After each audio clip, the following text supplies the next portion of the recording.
Así es, muchas gracias. Tenemos que continuar con más. Ahí iniciamos con nuestra primera entrevista tocando temas importantes que están siendo coyuntura en el país. Hablemos acerca de los avasallamientos, con lo que hizo historia en Santa Cruz, con lo que hizo noticia en realidad en Santa Cruz acerca del avasallamiento a la familia Kim. Vamos a dar la bienvenida, por supuesto, al doctor Frank Campero, abogado constitucionalista. ¿Cómo está, abogado? Buenos días.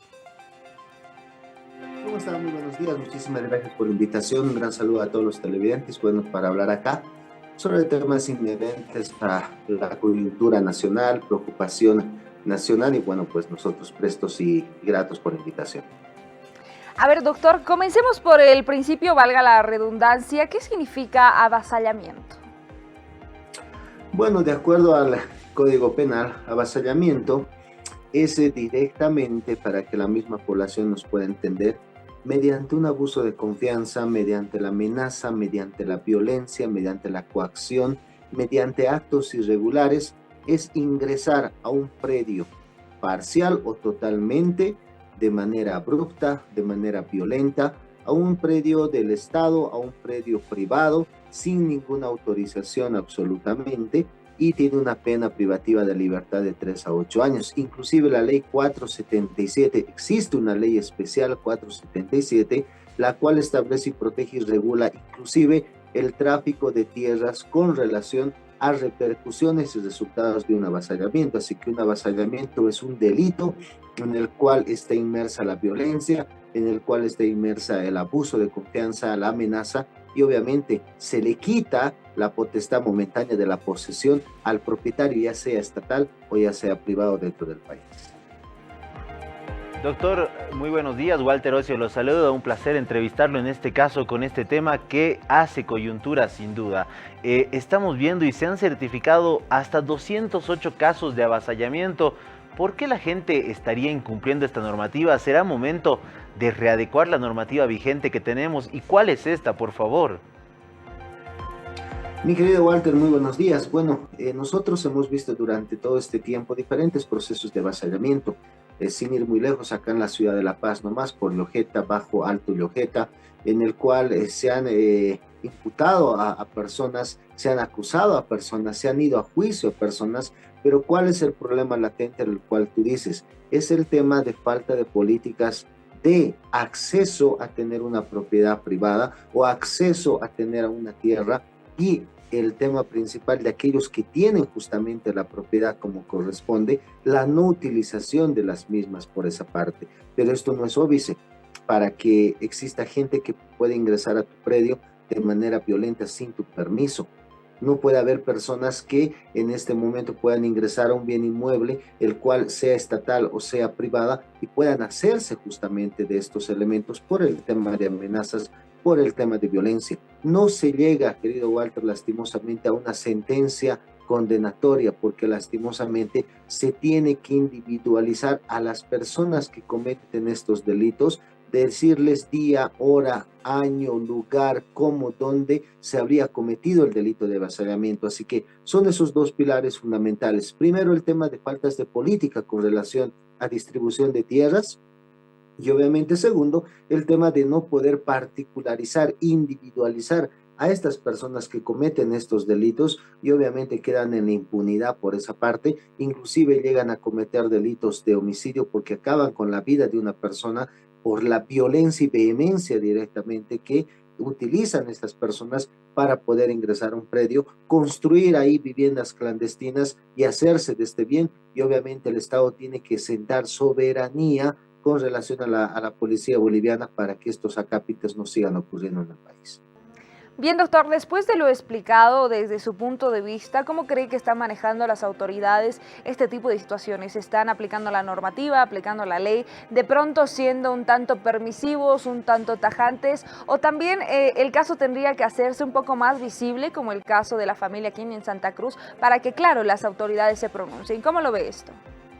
Primero, en este caso, el Ministerio Público actúa de oficio, actúa de manera como corresponde, como dice y manda el procedimiento penal, juntamente y conjuntamente con el trabajo del órgano judicial. Primer elemento que se tiene que ver, que la policía boliviana es el primer ente que tiene conexión para poder ir a desalojar a los avasalladores y poderlos retirar del lugar avasallado.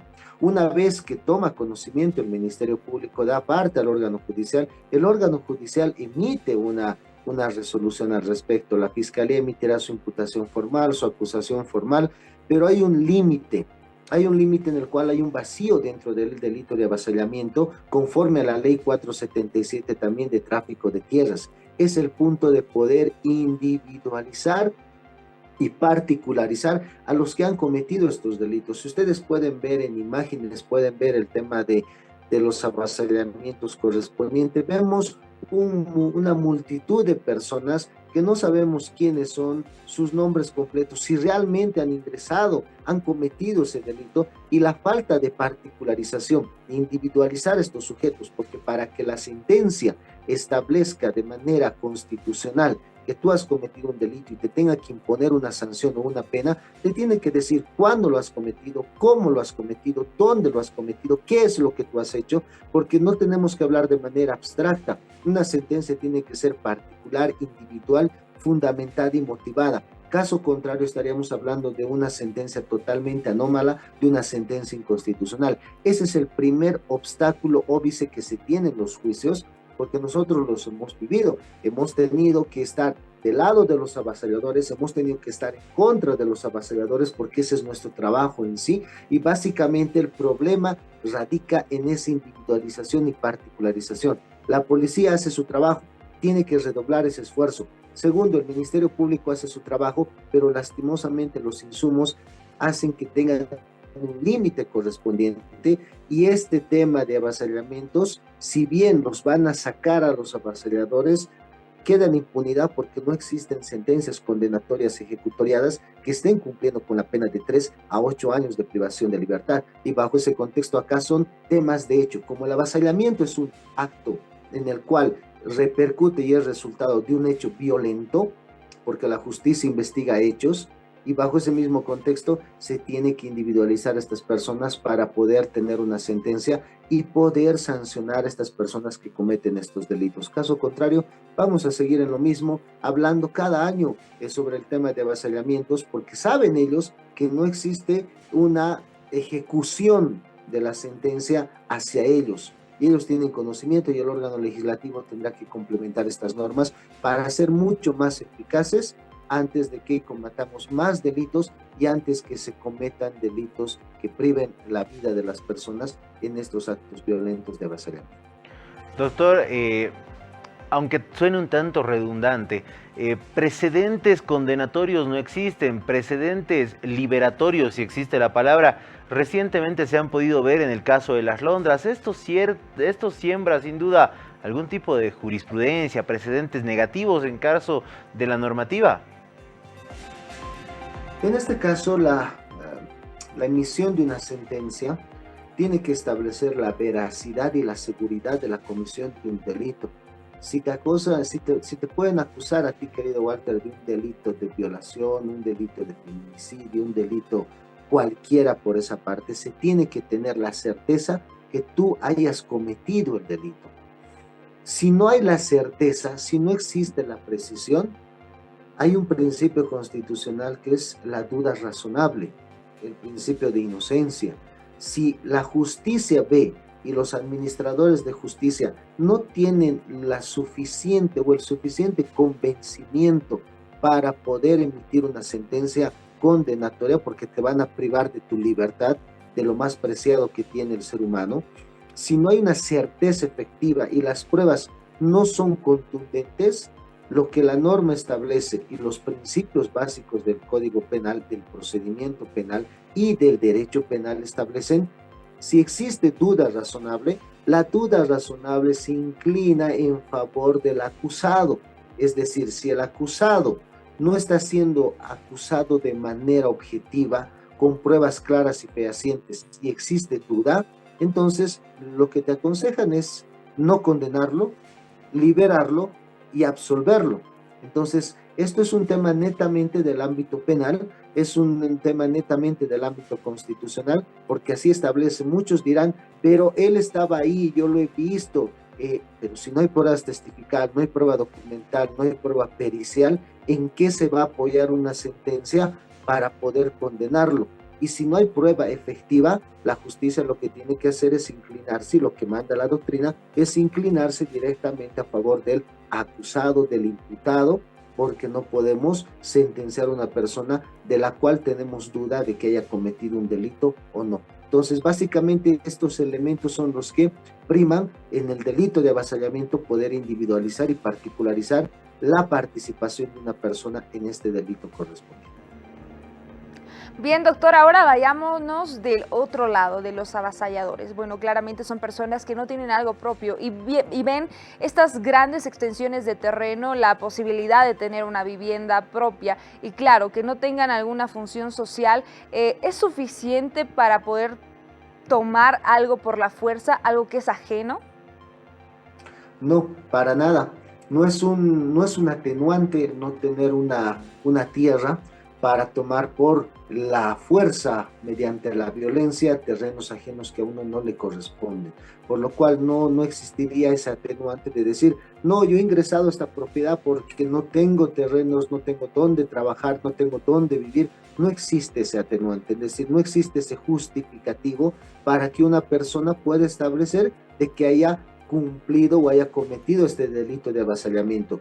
Los avasalladores prácticamente en la mayoría de los casos se acogen al derecho del silencio, no quieren establecer los fundamentos, razones que ellos hayan ingresado a un predio, es decir, nunca lo van a justificar, es algo injustificable. Entrar a una propiedad estatal o privada por la violencia, matando, hiriendo, amenazando, coaccionando y sentándose y hacer construcciones clandestinas en el lugar, obviamente no es justificable.